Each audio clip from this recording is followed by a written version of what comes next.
Republican जमात है आपकी, तो आपको इस वक्त क्या लगता है, क्योंकि इस वक्त बड़ा टफ मुकाबला है और एक तरफ पॉलिसी का जहां पर बयान आ रहा है, स्विंग स्टेट्स के जो आदाद-ओ-शुमार हैं वो भी आपके मुखालिफ जा रहे हैं, तो आप कैसे देख रहे हैं इस वक्त, क्या रीड कर रहे हैं सिचुएशन को?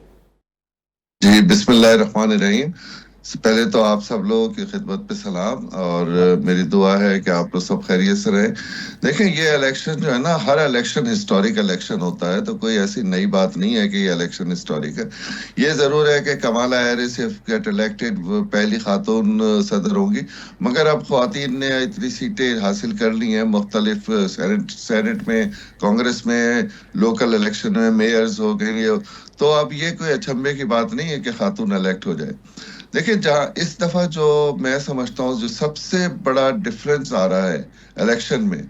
वो अनडिसाइडेड वोट, और उसमें खास तौर पे चंद स्टेट्स में मुसलमानों का वोट जो है बहुत अहमियत रखता है। खास तौर पे जैसे मिशिगन हो गई, पेंसिल्वेनिया हो गया, विस्कॉन्सिन, यहाँ पे मुसलमानों की वोट जो है, हालांकि वो बड़ी कम तादाद है, मगर वो 2-4% वोट जो है वो डिसाइड कर लेगा कि वो स्टेट का इलेक्शन किस तरफ जा रहा है। और आपको पता है कि क्योंकि इलेक्टोरल कॉलेज की गिनती की वजह से इलेक्शन डिसाइड होता है,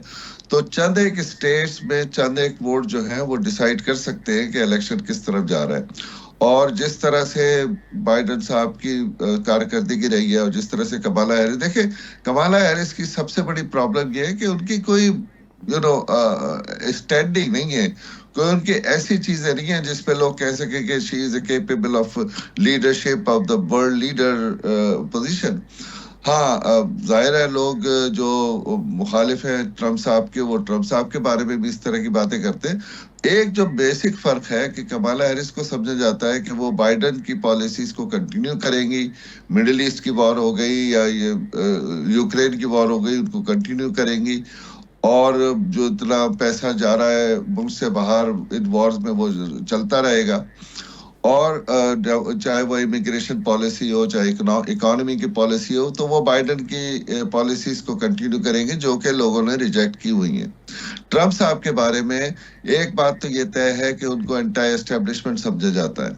दूसरी बात यह है कि ट्रम्प साहब के बारे में यह भी समझा जाता है कि वो इन जंगों के खिलाफ हैं, और वो अमेरिका फर्स्ट की पॉलिसी एज ए बिजनेसमैन वो ज्यादा अच्छी तरह से देखते हैं। तो वहीं पे देखें, पोल जितने भी हैं वो उनको इकोनॉमी के ऊपर या इमिग्रेशन के ऊपर, ऐसी लेकिन चीजों मसूद के साहब, एक ऊपर। अहम चीज़ ये भी है ना कि ये चीज़ें कितनी हद तक उनके हाथ में होंगी, ख़ास तौर पर जब अब जिक्र किया जा रहा है तो रशिया और यूक्रेन की वॉर का जहाँ पे किया जा रहा है, तो वहाँ पे इसराइल और फ़लस्तीन की वॉर का भी है।